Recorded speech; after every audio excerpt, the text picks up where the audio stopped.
farts. I have a teleprompter now. I am a pro.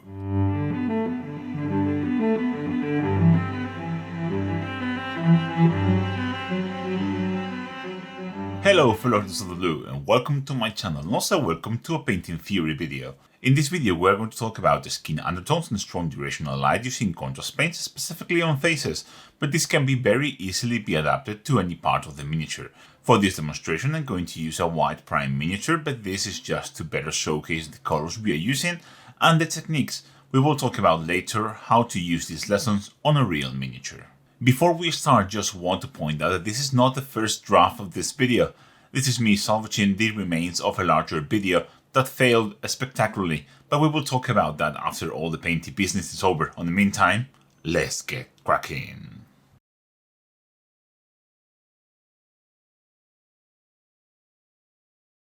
Let's start with the skin undertones. When painting faces, this is maybe the most valuable lesson to learn. Skin is not a single flat color. Human skin has depth and a lot of hues, so it's very important to understand where and how to place those hues. This is of course especially important when talking about faces, as we humans are programmed to recognize faces very well, and a face that is not well rendered stands out like a sore thumb. There are several approaches to solve this, but generally speaking, we're going to focus on color zones. Here you can see a very useful chart whose original creator I failed to find and thus cannot credit. In it you can see two different approaches to this. On top a very simplified version, ideal for small scale miniatures, and underneath it a more refined approach but following the same principles. That second graphic is what I'm going to use for my demonstration. As you can see, we're going to need a yellow color, a red or magenta color, and a blue or teal color. So as you can see, we're starting from a pure white base coat, and the first step is going to apply the yellow, and for this I'm going to use Bad Moon yellow, and I'm going to thin this down using Lamy medium, just because I want more of a sort of a glaze than a normal contrast layer, so I want this to be very thin. The yellow bits are going to be the top of the head essentially, and then maybe feather this out into the rest of the head, just so you don't have a harsh line there. And following the graphic that should be on screen, I'm going to apply this over the lower lip, also a little bit there and there. So essentially all of the parts that will be facing upwards into the sun. Here he has a very pronounced cheek, so I'm going to apply a little bit of the yellow there. And now I'm going to move into the magenta or the red parts. And for this I'm going to use Doomfire Magenta. These new contrast paints are so good for this because they are pure pigments, so you are getting the purest form of each color, which is what we need for this application. Again, thinning it down heavily with Lamy medium. It's very subtle. And I'm going to apply this over all of the bits that should be red. Again, we want a very desaturated version of this, obviously. Again, feathering it out if you feel like you have to. I'm going to let this dry and do a second layer, just to emphasize, especially on the cheeks.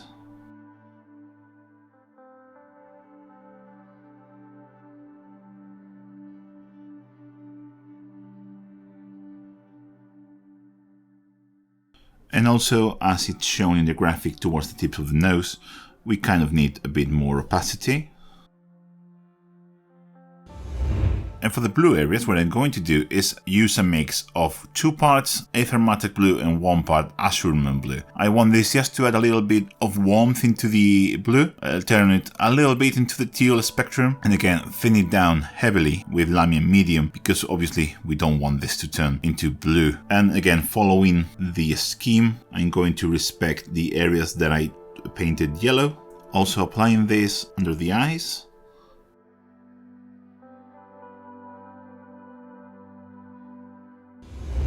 And going to go back with the magenta, because as you can see in the diagram, the magenta goes down here a little bit, so I'm just going to mix it with the blue here on this side and reinforce the tip of the nose so it's really warm.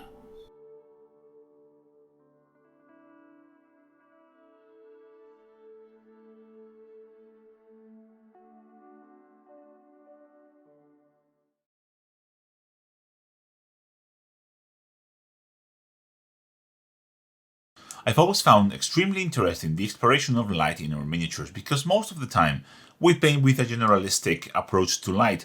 We usually paint our miniatures to be equally illuminated from all angles, but why can't we do what the master did in their paintings? Why not use light in a more intense and intentional way? I am particularly fascinated by what is usually called Rembrandt light on faces, which is characterized by strong light on one side of the subject, creating a triangle of light just underneath the eye on the dark side of the face. A little something like this. This creates an intense chiaroscuro, and it's a great way to render portraits. I've always wanted to use this on my miniatures, and this bust we are painting right now is the absolute perfect subject for this, so let's jump right on it. But first I took a picture of my bust with the precise light that I wanted to use as reference. This helps massively when we are painting. So with our face here now sketched, all the hues on the skin, I want to now place my highlights and shadows, and to do that what I will use is Cyaise Purple, which I think is going to provide a really nice shading color, and also going to highlight it by using a white. In this case I'm going to use an ink, just because it's going to be easier to highlight everything. So I will just follow this scheme of shading, applying, you can see here, very thin glazes of Cyaise Purple. All this side will be covered in shadows, so not even going to bother to be neat. It will be probably better to do this with an airbrush, if we are honest here, but I don't have an airbrush here at hand, and this was just a bit of an impulse, so yeah.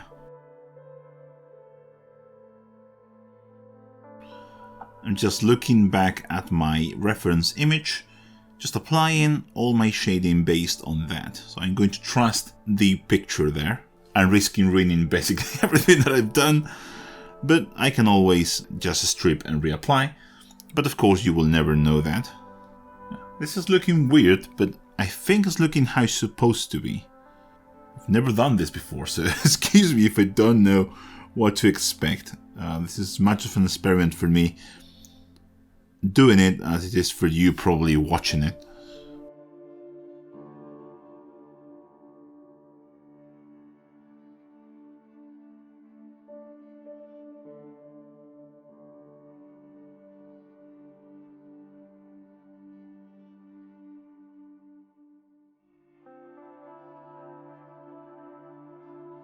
And of course I'm also going to shade this side here, just to add a bit more contrast.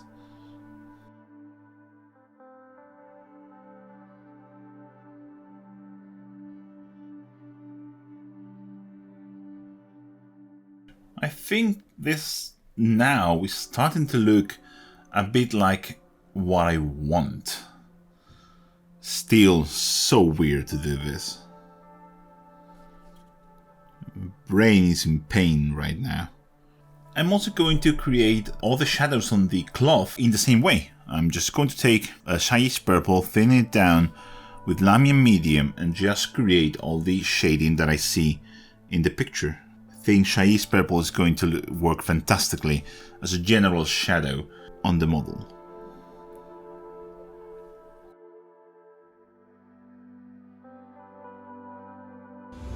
So with all the shading done, this is looking, well, weird but good at the same time. And I'm going to start with the highlights. And for this I'm just going to use white ink. Particularly I'm using Daler-Rowney FW white ink. I just prefer ink because I can feather it out very easily. And I'm going to start highlighting this, placing my main highlight here on his forehead. The transparency of the white ink is fantastic. I can just apply a little dollop like that and then just feather it out very easily because of it being an ink on that surface. And I just keep going highlighting this as I see in the picture. Apply the ink, clean the brush, feather out. Very easy to do with inks, very difficult to do with acrylics, with normal acrylics. Always have in mind the direction of the light. The ink will probably require a couple layers or even more, but it's going to give us a much better result than if we just use white acrylic paint. And yeah, with those highlights, this is starting to look exactly how I wanted it to look. So really pleased with that.